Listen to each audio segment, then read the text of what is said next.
നിർമ്മല മാതാ സ്കൂളിലെ പ്രിയപ്പെട്ട വിദ്യാർത്ഥികളെ, അധ്യാപകരെ, എൻ്റെ പേര് എ.ജെ. തോമസ്. ഞാൻ വൈക്കം DSP ആണ്. ഇന്ന് നമ്മുടെ രാഷ്ട്രം 73ാം റിപ്പബ്ലിക് ഡേ ആഘോഷിക്കുകയാണ്. റസ് റിപ്പബ്ലിക്ക എന്ന വാക്കിൽ നിന്നാണ് റിപ്പബ്ലിക് എന്ന വാക്കുണ്ടായത്. ജനാധിപത്യ ഭരണം എന്നാണ് ഈ വാക്കിനർത്ഥം. ഈ റിപ്പബ്ലിക് ഡേയിൽ നമ്മുടെ ഭരണഘടനയുടെ ശില്പി ശ്രീ B.R. അംബേദ്കറിനെ ഓർമ്മിക്കേണ്ടത് അനിവാര്യമാണ്. ന്യൂയോർക്കിലെ കൊളംബിയ സർവകലാശാല അഡ്മിഷൻ കിട്ടാൻ ഏറ്റവും ബുദ്ധിമുട്ടുള്ള ഒരു യൂണിവേഴ്സിറ്റിയാണ്, പ്രത്യേകിച്ച് നിയമത്തിൽ.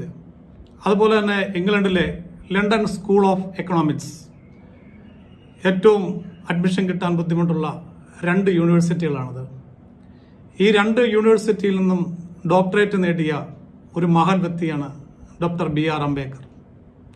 ഏറ്റവും ഉന്നതമായ സ്കൂളുകളിൽ പഠിക്കുകയും നല്ല സാമ്പത്തിക ഭദ്രത ഉള്ളവർക്ക് മാത്രം വിദ്യാഭ്യാസം ചെയ്യാൻ കഴിയുന്ന യൂണിവേഴ്സിറ്റിയാണ് ഇത് രണ്ടും.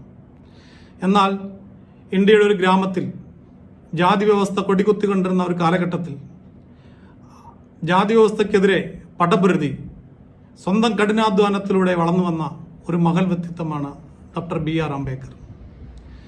അദ്ദേഹത്തിന്റെ കയ്യൊപ്പിൽ പിറന്ന ഭരണഘടനയിൽ ഇന്ത്യൻ ഭരണഘടന ഒരു സെക്യുലർ, ഡെമോക്രാറ്റിക്, സോഷ്യലിസ്റ്റ് എന്ന് എഴുതി ചേർത്തിരുന്നു.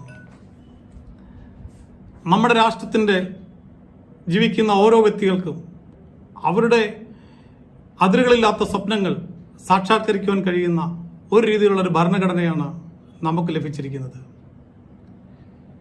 ചായ വെറ്റുകൊണ്ട് നടന്നിരുന്ന ആൾക്ക് ഇന്ത്യൻ പ്രധാനമന്ത്രിയാകാൻ കഴിയുകയും കുടിലിൽ ജനിച്ചു വളർന്ന് ഒരു ദരിദ്രനായ ഒരു സാധാരണക്കാരനായിരുന്ന ശ്രീ K.R. നാരായണന് ഇന്ത്യയുടെ പ്രസിഡന്റ് ആകാൻ കഴിഞ്ഞിരുന്നതൊക്കെ നമ്മുടെ ഭരണഘടനയുടെ അടിസ്ഥാനശില അത്ര മനോഹരമായ ശക്തമായതുകൊണ്ടാണ്.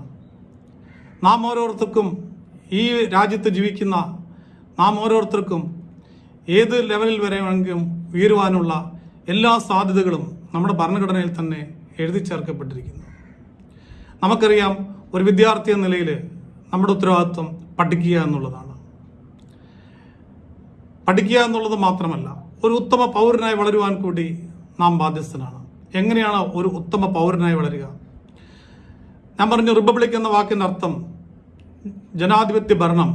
നമ്മുടെ ജനപ്രതിനിധികളെ നമുക്ക് തെരഞ്ഞെടുക്കുവാൻ കഴിയുന്ന ഒരു ഭരണ സംവിധാനമാണ്.